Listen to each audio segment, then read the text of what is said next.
Good morning. यदि आप खुद को दिव्य गुणों से धारण करना चाहते हैं, आप खुद को अच्छा बनाना चाहते हैं, अच्छे रास्ते पे आगे बढ़ना चाहते हैं, तो उसके लिए हमें एक ऐसी शक्ति की ज़रूरत है जो हमें इन सब कार्यों के लिए मदद कर सके। तो ईश्वर ही एक ऐसी शक्ति है जिनसे हम उनकी शक्तियों को यूज़ करके हम खुद को चेंज कर सकते हैं। पर ईश्वर को भी हमें सही रूप में याद करना होगा, तभी हम उनकी शक्तियों का फ़ायदा ले सकते हैं। ईश्वर ज्योति स्वरूप हैं और वो परम धाम में निवास करते हैं। ईश्वर और देवी देवता भिन्न होते हैं, अतः यदि हमें उनसे शक्तियाँ लेनी है तो हमें उनके सही स्वरूप से उन्हें याद करना होगा। तो हम दिन में थोड़ा बहुत समय निकाल कर ये चिंतन करने बैठें कि ईश्वर ज्योति विद्या स्वरूप है और उनकी जो शक्तियाँ हैं वो हम पे प्रवेश हो रही हैं। तो यदि हम इस तरह मेडिटेशन रोज़ करते हैं तो हमारे अंदर बहुत अधिक चेंज होगा। और यदि हम सारे दिन कार्य करते हुए भी ये चिंतन करते रहें, हम बीच बीच में ईश्वर की याद बनाए रखें कि ईश्वर ज्योति विद्युत स्वरूप है, तो सारे दिन हमें उनकी शक्तियाँ मिलती रहेंगी और इस तरह से हमारे अंदर बहुत जल्दी चेंज आएगा। जो इतने अवगुण होते हैं, बहुत सूक्ष्म रूप में जो होते हैं जिनकी हम पहचान भी नहीं कर सकते हैं, वो सभी अपने आप परिवर्तन होगा। जनरली तो हम बस सोचते रहते हैं, बड़े बड़े अवगुण तो सभी को नज़र आ जाते हैं, लेकिन जो बहुत छोटे छोटे अवगुण होते हैं, जैसे व्यर्थ चिंतन करना, नेगेटिव थिंकिंग करना, ये सभी अवगुण ही हैं। तो ये सब हटाने की शक्ति तो हमारे अंदर नहीं है, लेकिन जब हम ईश्वर के साथ जुड़ जाते हैं तो फिर हमें ईश्वर की भी शक्ति मिलने लगती है और फिर हमारे अंदर अपने आप ही परिवर्तन आने लगता है। जनरली हाँ, हर मनुष्य के अंदर चिंतन चलता होता है और मोस्टली वो नेगेटिव ही होता है। इसने मुझे ऐसा क्यों कहा, या ऐसा क्यों, वैसा क्यों, और बहुत अधिक नेगेटिव बातें हमारे दिमाग में चलती रहती हैं, जिससे हमारी अत्यधिक एनर्जी तो वेस्ट होती ही है और हम जो सोचते हैं वैसा ही फिर हमारा आसपास का वातावरण भी होता जाता है, क्योंकि हमारे सोचने से ही हमारा वातावरण क्रिएट होता है। हम अगर नेगेटिव सोचते रहते हैं तो हमारे आसपास की चीज़ें नेगेटिव ही होती जाएंगी, और अगर हम अच्छी चीज़ों का ध्यान कर रहे हैं तो वही हमारे सामने आएगा फिर।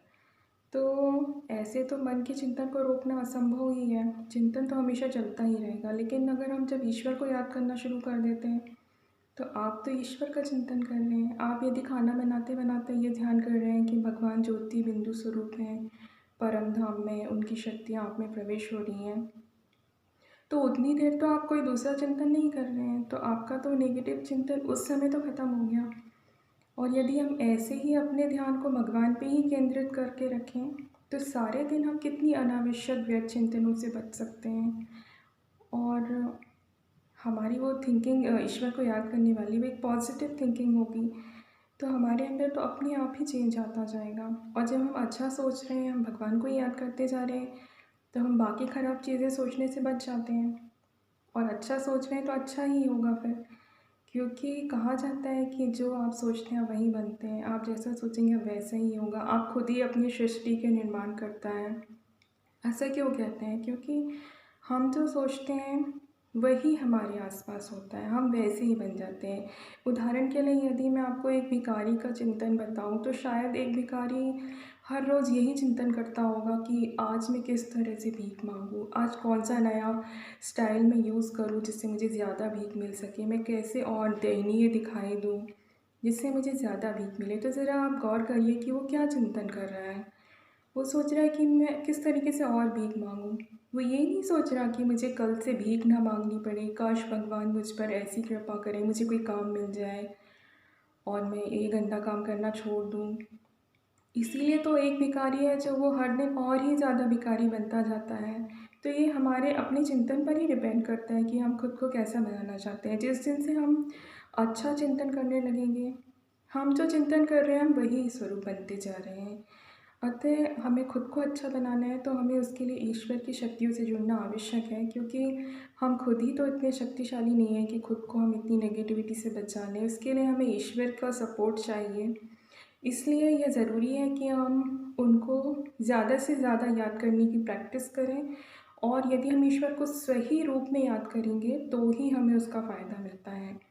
यदि आप देवी देवताओं का चिंतन कर रहे हैं, पूजा पाठ कर रहे हैं, आप मंत्र पढ़ रहे हैं, आप वेद पुराण या फिर कोई भी बुक पढ़ रहे हैं, तो उस सब से हमारे अंदर परिवर्तन नहीं होगा। हमारे अंदर परिवर्तन होगा केवल ईश्वर को याद करने से। इसीलिए आप खुद को गलतफ़हमी ना दें और केवल ईश्वर को याद करें, तो ही हमारे अंदर अत्यधिक परिवर्तन होगा। क्योंकि आपने ये देखा होगा कि जो पूरी उम्र भी पूजा करते आ रहे हैं, लेकिन तो भी उनके